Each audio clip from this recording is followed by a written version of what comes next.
Hey everybody, welcome back to the studios of Ave Maria Radio and Cathlist. I'm your host, Pete Burak.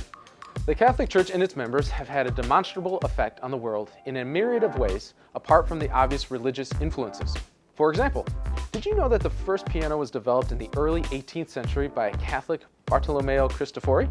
It was an improvement on the already widely used harpsichord and allowed the musician to vary the volume of the music being played, conveying greater complexity and emotion in the music. Yeah, but chopsticks still sounds like a kid banging on a keyboard with a plastic hammer. And I know because I have a kid who can bang on a keyboard with a plastic hammer.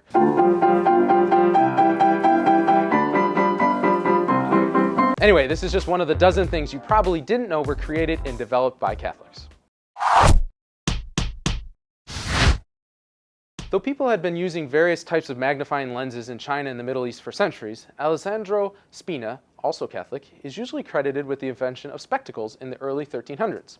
The earliest versions were only used for correcting farsightedness, and concave lenses didn't appear until 1517, in a painting of Pope Leo X by Raphael. After trying on the spectacles for the first time, Pope Leo was horrified to learn that the paintings that he had commissioned all over Europe were full of naked people.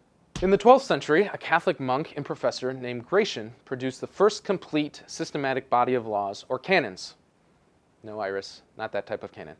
I guess you could say that was the first code of canon law, eh? He called his work the Concordia Discordantium Canonum, the harmonizing discordant canons. This dramatic alteration in legal thinking led to the founding of law schools, starting at the University of Bologna where Gratian taught. These law schools established principles that form the bedrock of much of modern-day jurisprudence, including habeas corpus, trial by jury, proof of guilt beyond a reasonable doubt, and the electoral college. That one isn't true.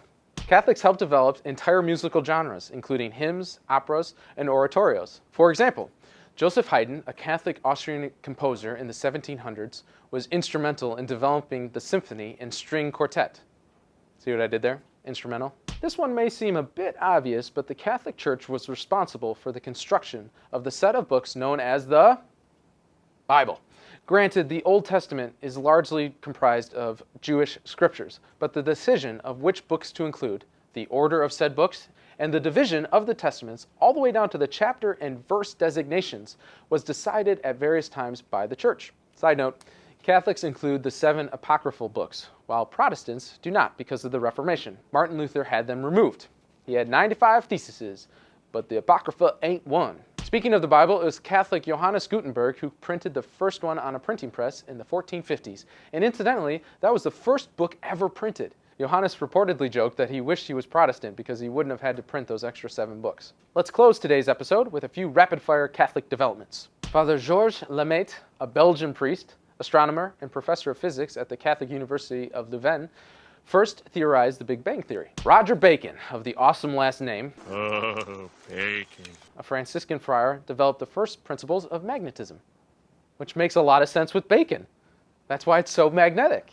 The first fully developed theory of evolution came from Frenchman Jean-Baptiste Lamarck, a distinguished botanist, zoologist, natural philosopher, and Catholic.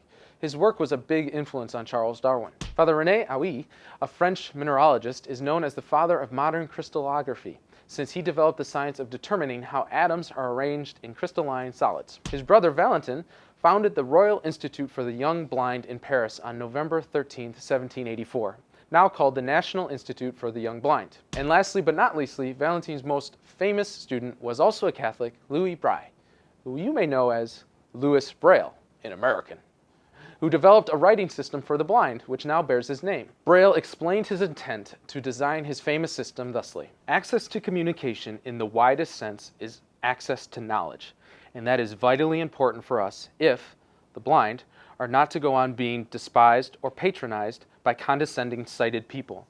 We do not need pity, nor do we need to be reminded we are vulnerable. We must be treated as equals, and communication is the way that this can be brought about. I don't have a joke here. That's just an awesome quote. And that's all the time we have for now, folks. If you enjoyed this video, don't forget to give it a thumbs up and subscribe to this channel if you'd like to see more. Click here if you'd like to learn more about Ave Maria Radio, and click here if you'd like to learn about the young adult outreach I direct. As always, there are links in the description. Thank you so much for watching Cathlist, and God bless.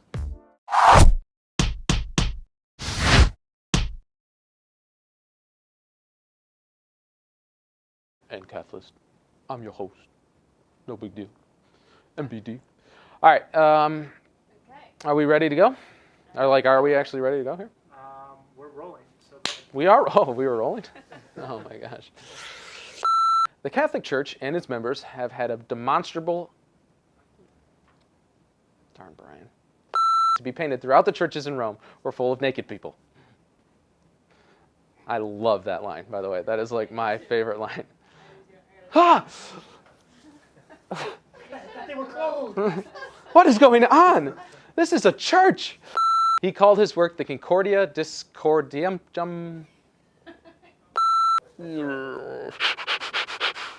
Starting at the University of Bologna, where Gratian taught law. Why did I add law? Gosh, why is that so? I'm not even going to say where Gratian taught, because that's just annoying. So I'm just going to say, starting at the University of Bologna. Don't you think there should be a reason why I started there? Sure. So I'm going to say that. Okay. But I don't like it. It seems really right. Under protest. This dramatic alteration... Just gonna sit in front of the camera silently. No. Largely comprised of Jewish scriptures, but the decision of... Wow.